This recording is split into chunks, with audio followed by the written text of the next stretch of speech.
Vamos a seguir con el análisis de la estructura interna de la SRL y cómo la ley regula la organización de los órganos de la sociedad.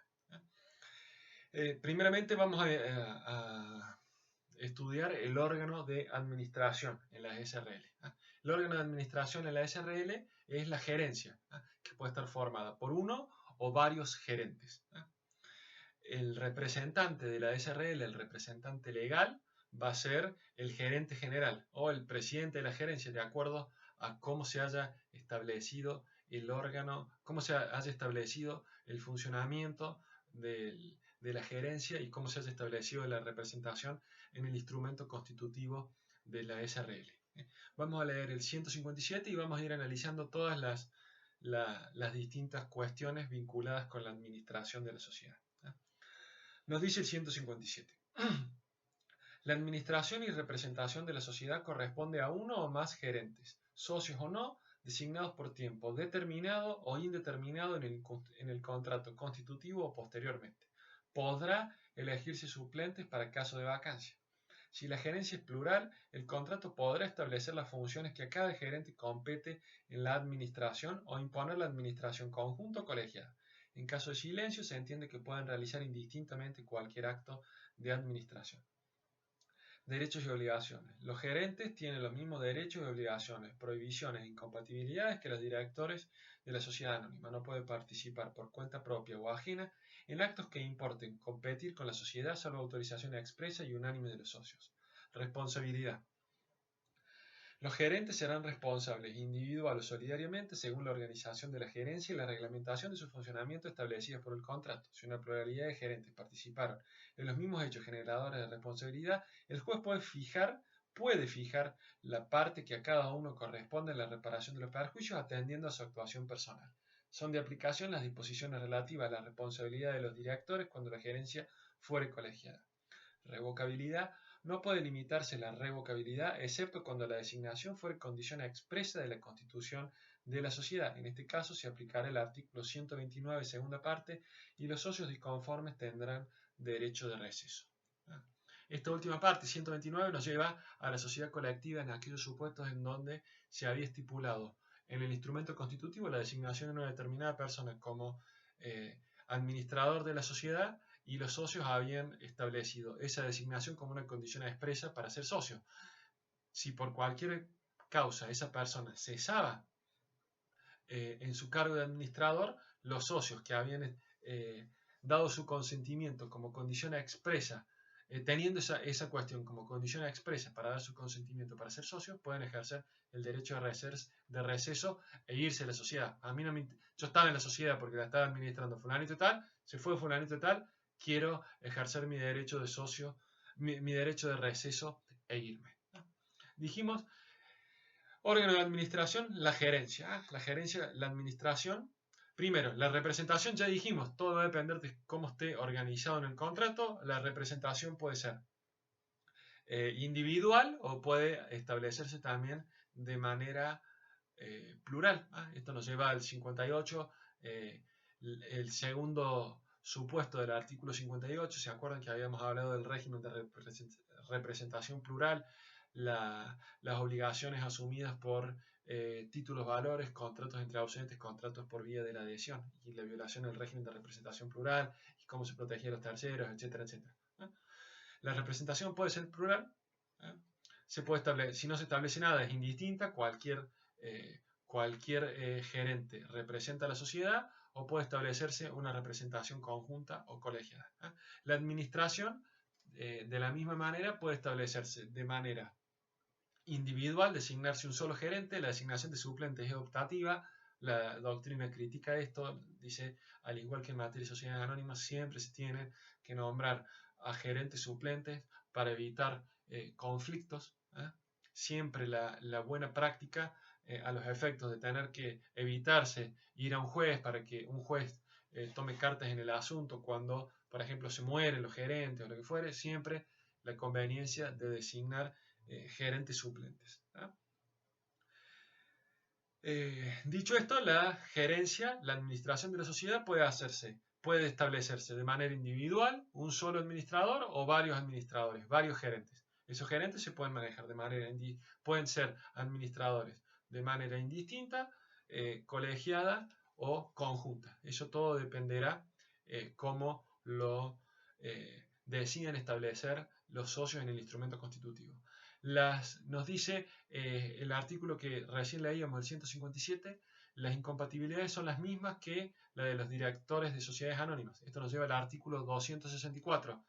No va a poder ser director de una sociedad anónima ni tampoco gerente de una SRL a aquellas personas que no puedan ejercer el comercio, que se encuentren privados de su libertad. Los magistrados, por ejemplo, en relación, o los funcionarios públicos, luego, mientras estén ejerciendo su cargo y hasta 2 años después de haber dejado de ejercer su cargo, no pueden involucrarse como directores o gerentes de directores de sociedades anónimas, gerentes de SRL, de sociedades que hayan tenido que ver con su esfera de actuación, etcétera, etcétera. Nos remitimos a la lectura del 264, que lo vamos a leer bien en profundidad cuando estudiemos sociedades anónimas. La designación de los administradores, la designación de los gerentes.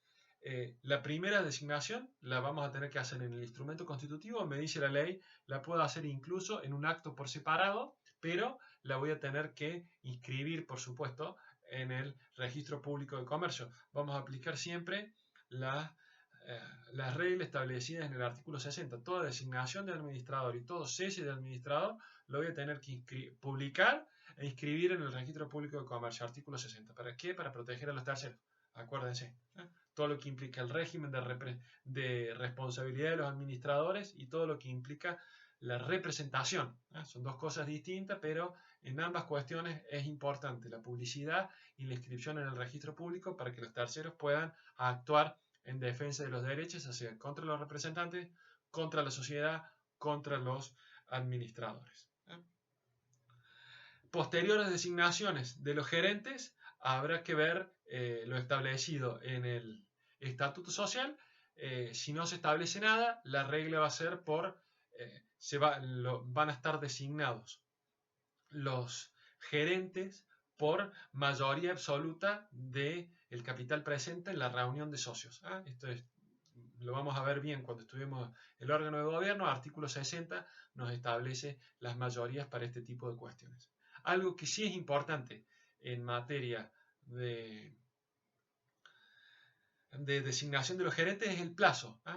Yo puedo establecer un plazo para la duración de los gerentes. La lógica es que siempre por lo menos va a ser un ejercicio, pero no tienen un plazo máximo, como si ocurre con los directores de las sociedades anónimas, que yo no voy a poder designarlos por más de 3 ejercicios.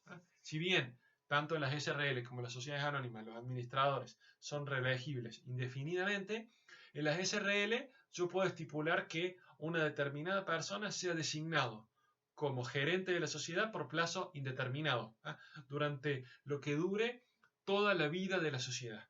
Eso podría ser tranquilamente una cláusula en el instrumento constitutivo y no hay ningún inconveniente. También lo podría hacer por 2 ejercicios, por 1 ejercicio, por 5, por 10 ejercicios. Esa es una particularidad propia de las SRL que hace a la libertad en lo que es el funcionamiento interno. No trae aparte muchas más cuestiones relativas a cómo se organiza la administración de la sociedad, no establece la necesidad de reuniones ni nada, todo lo deja a criterio de cómo los socios lo quieran organizar en el instrumento constitutivo. Y también me establece la posibilidad, como decíamos, similar a lo que pasaba en las sociedades colectivas, si designamos a una determinada persona y los socios establecen que esa designación como administrador de esa persona hace a su consentimiento expreso para formar parte de la sociedad, si esa persona se va, ellos pueden ejercer su derecho de receso. En relación a la revocabilidad, ¿por qué pueden cesar los administradores? Bueno, el propio artículo 157 infine nos establece que no se puede prohibir la libre revocabilidad, un poco haciendo gala de que lo que son los principios generales en materia de facultades de los socios en relación a los administradores. Los administradores son esencialmente revocables. Ya vamos a ver que en las sociedades anónimas también. Por mayoría vamos a poder remover sin causa a los administradores porque le perdimos confianza. No nos cierra las cuentas, no nos parece que es un buen administrador, está administrando nuestro dinero, pero no nos gusta. No tenemos que darle explicaciones, directamente nos reunimos como socios y le revocamos su designación como administrador, como gerente. También puede establecerse la remoción con causa. Bueno, en relación a qué mayorías voy a necesitar, las mismas mayorías para designarlo. Son las mayorías que voy a necesitar para revocarlo. Artículo 60, eso ya lo vamos a ver más en detalle. Puede establecer en el contrato la posibilidad, puede establecer en el contrato la remoción con causa. Puedo decir tal causal van a ser causales para remoción de los administradores. En ese caso, volviendo a todo lo que ya hemos hablado al respecto, esa remoción con causa la va a poder instar la sociedad con las mayorías correspondientes, o incluso un socio minoritario podría iniciar el camino intrasocietario y después ir a la justicia para lograr la remoción del gerente o de los gerentes que entienda que hayan incurrido en esa justa causa para ser removidos. Los gerentes también pueden cesar por renuncia, así expresamente lo prevé la ley. Esa renuncia la van a tener que presentar ante el órgano de administración, que le va a tener que aceptar. El único supuesto en que no debería aceptarlo, podría rehusarse a aceptarla, es si es intempestiva, o si es dolosa, o si es fraudulenta. Y por supuesto, hasta que no se inscriba esa renuncia en el registro público de comercio, ese gerente renunciante va a seguir respondiendo, va a quedar obligado frente a terceros. Esto no es sino la aplicación de los principios generales que ya hemos visto en la parte general, en el artículo 60 y concordantes, cuando hablamos de los administradores, su designación y su cese. En cuanto a la responsabilidad de los gerentes, ya hemos leído en el artículo 50, además de todo el régimen general de los artículos 59 y todos los artículos del Código Civil y Comercial que ya hemos visto en la bolilla correspondiente, en la SRL hay algunas particularidades en torno a la responsabilidad de los gerentes. Expresamente me establece la ley la posibilidad de que en el instrumento constitutivo, esto es el único tipo social en el que pasa, en las sociedades anónimas eso no pasa, la posibilidad de que yo en el instrumento constitutivo le otorgue a los administradores determinadas funciones. Cuando tenemos varios administradores, cuando la gerencia es plural, y el juez el día de mañana, en base a esa atribución de responsabilidades, el juez me va a poder condenar a cada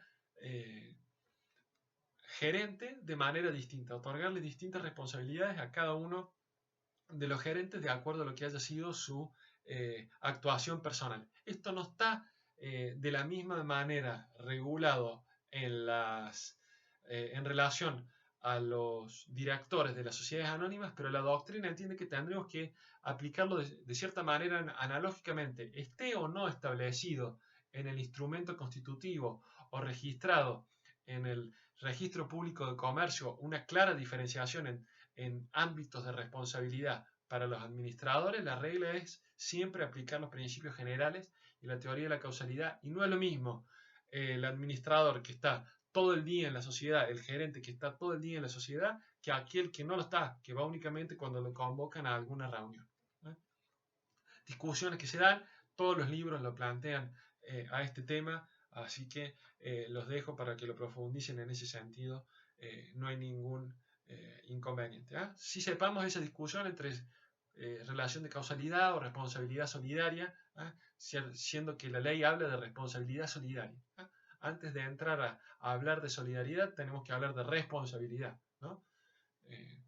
Pero bueno, con que sepamos eso, estamos bien. Hay que leer, sí, el 157 y tenerlo vienen claro y las discusiones estas doctrinarias que los libros las abordan in extenso, así que en ese sentido no hay problema. ¿Cómo funciona el órgano de gobierno? Ahora nos vamos a estudiar el órgano de gobierno, artículos 159, 160 y 161. El artículo 162 no lo vamos a leer, habla de las actas, un poco los principios generales que ya hemos hablado cuando estudiamos contabilidad, que nos remitimos al artículo 73, de todo lo que acontezca en los órganos sociales se debe elaborar un acta de cada reunión de cada órgano social, ya sea del órgano de administración, del órgano de gobierno, se tiene que elaborar un acta con un resumen, con un resumen que sea fiel reflejo de lo acontecido y donde se expresen las opiniones de los socios, etcétera, pero una cosa era el acta y otra cosa era el acto jurídico, eran dos cuestiones distintas. Vamos a leer entonces cómo está regulado el órgano de gobierno en materia de SRL. Les adelanto que lo que nos establece los artículos 159 y 160 son plena libertad, plena autonomía de las SRL para estructurar cómo es el órgano de gobierno. Y nos va a establecer dos sistemas supletorios. Si los socios en el instrumento constitutivo no han dicho nada al respecto, me van a decir, puede establecerse estos dos sistemas, el sistema de consulta escrita o el sistema de declaración conjunta.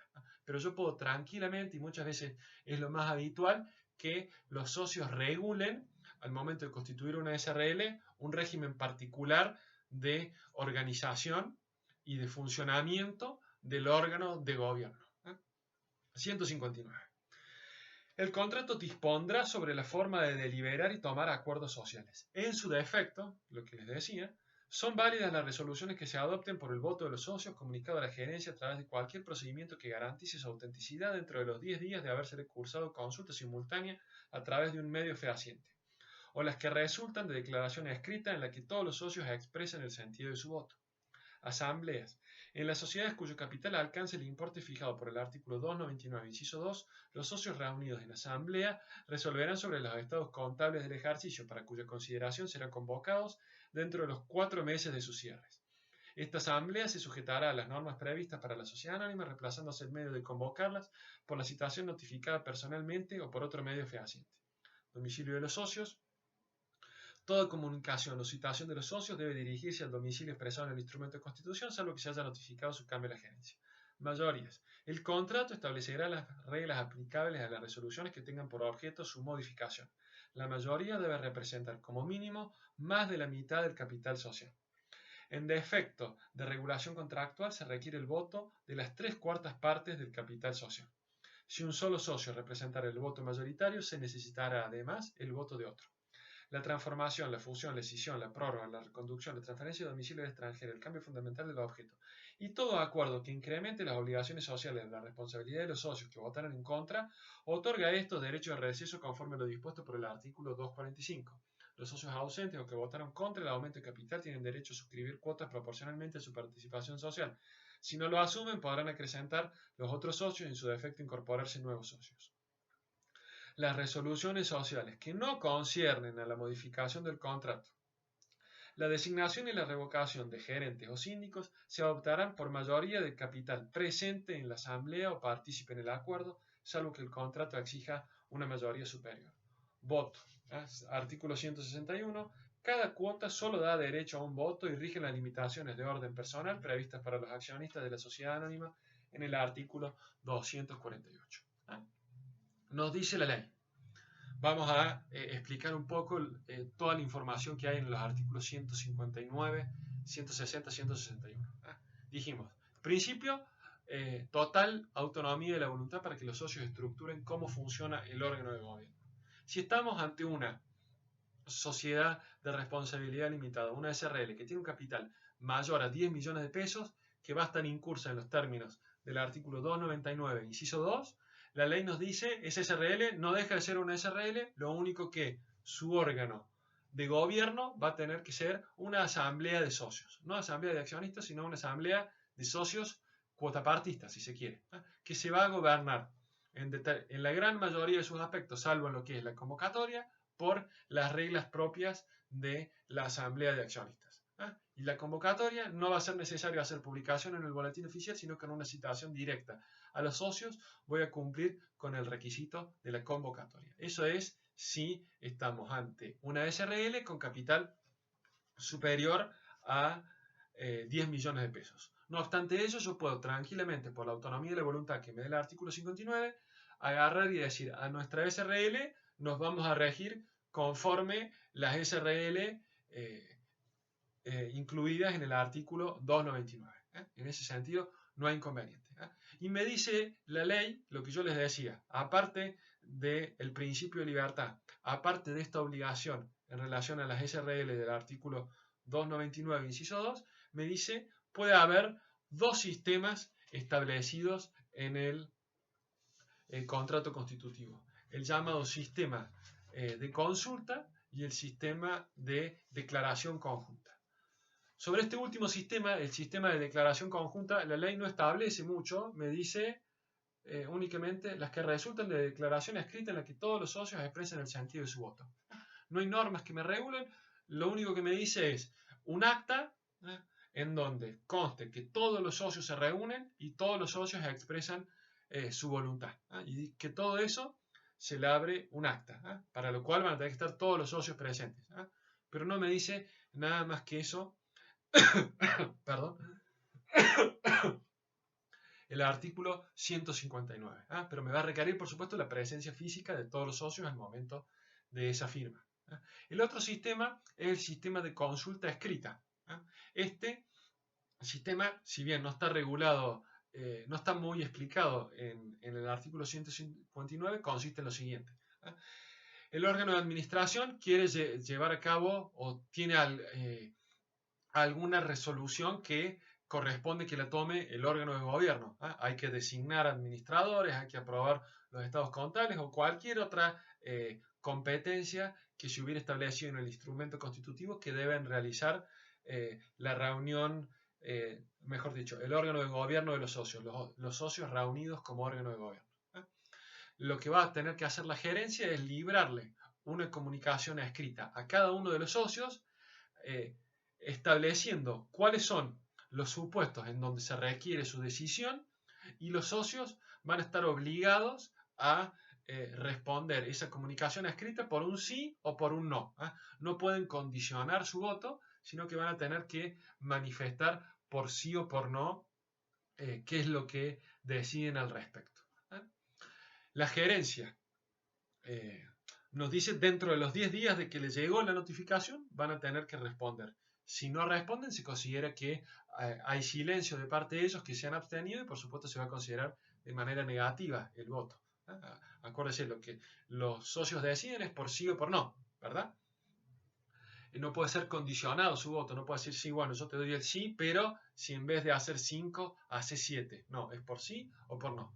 La gerencia va a tener que después, vencido ese plazo, ver qué socios le han respondido, qué socio no, y en una misma acta va a tener que detallar el resultado de las votaciones y lo que efectivamente han decidido o no los socios, computando los votos a favor, los votos en contra, las eventuales abstenciones o silencios, etc. Eso es lo que viene a ser el sistema de consulta. La competencia del órgano de gobierno no vamos a detenernos en esto porque está diagramada en todos los artículos que estamos viendo, desde el 151 al 162, qué puede hacer o no el órgano de gobierno. Todo va a depender básicamente de lo que se establezca en el contrato social. Lo importante es tener en claro que el 160 por lo menos nos establece o nos delinea, nos introduce, nos sugiere dos tipos de decisiones distintas. Aquellas vinculadas con modificar el contrato social y todas las demás cuestiones. Y dentro de estas últimas, las relacionadas, por ejemplo, con la designación o revocación de los administradores, cuestiones más vinculadas con la gestión social. Nos va a decir, para modificar el contrato social, vamos a tener que ver si hay mayorías que me establecen el contrato o no hay ninguna regulación contractual. me dice, si no hay regulación contractual, si yo no digo nada en el contrato, 3/4 del capital social se va a necesitar para poder modificar el contrato social. Si hay una regulación contractual, esa regulación contractual tiene un piso mínimo, por lo menos más de la mitad del capital social, mayoría absoluta del capital social, no de los votos que estuvieran presentes en la reunión ni nada, sino del capital social, más de la mitad del capital social, regulación contractual mínima. Yo puedo en el contrato establecer más, pero no establecer menos. Si no establezco nada, es claro que se aplican esos 3/4 que me establecen subsidio el artículo 160. Y además me establece otra regla, el artículo 160. Si tenemos un socio que tiene por sí solo más de la mitad del capital social, por lo menos se va a requerir el concurso de otro socio. Supongamos tenemos un socio de 30% de participación societaria y otro socio que tiene el 40%, ahí voy a necesitar unanimidad. Este socio más otro más.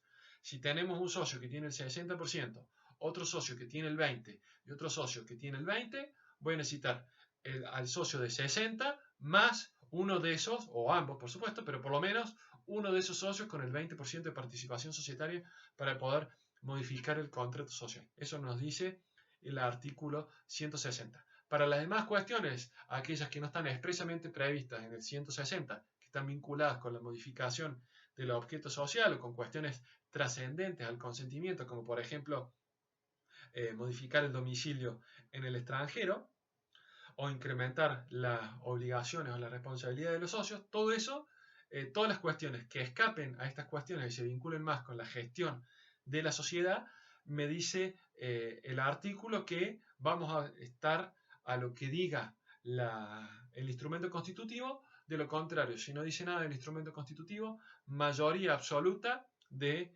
capital, acá sí nos dice la ley, capital presente en la reunión de socios.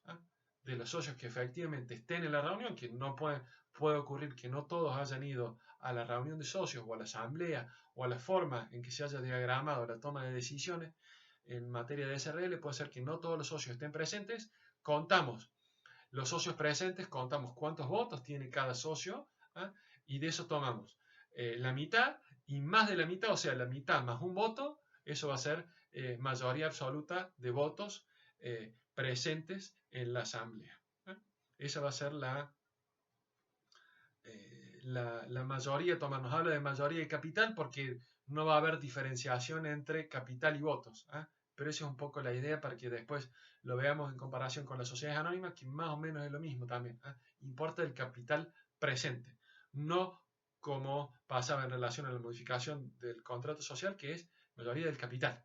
Acá estamos hablando de mayoría de capital presente. Vamos a recomputar los votos entre las personas que están presentes en la reunión o asamblea de que se trate.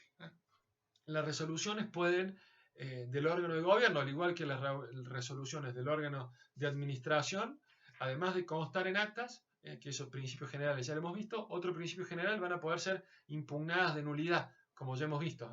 Si hay vicios de cualquier tipo, ya sea en el desarrollo mismo de la reunión, cuestiones formales, etcétera, siempre que yo pruebe la existencia de un perjuicio, voy a poder iniciar la acción de nulidad correspondiente, por más de que no esté prevista expresamente en el contrato, los autores entienden por analogía es aplicable a todos los tipos societarios. El último supuesto que nos corresponde analizar en materia del órgano de gobierno es la posibilidad que tienen los socios de ejercer derecho de receso. Artículo 160, cuarta parte, que lo tenemos que leer también conjuntamente con el 245. Ante una toma, ante determinados supuestos que se van a decidir en la sociedad que afecten básicamente el consentimiento que el socio daba, las razones por las cuales ese socio ingresó a formar parte de la sociedad, el socio puede decir, a mí no me interesa seguir siendo socio de esta sociedad, ejerzo mi derecho de receso. Tengo que votar en contra, por supuesto. Dije, esto yo no lo quiero, y como no lo quiero, se ejerce el derecho de receso. Le voy a tener que notificar y a partir del momento que yo le notifique a la sociedad mi voluntad de receder, que así se llama, mi voluntad de ejercer el derecho de receso, dejo de ser socio y paso a ser considerado como un tercero a quien la sociedad le va a deber el valor de su participación societaria.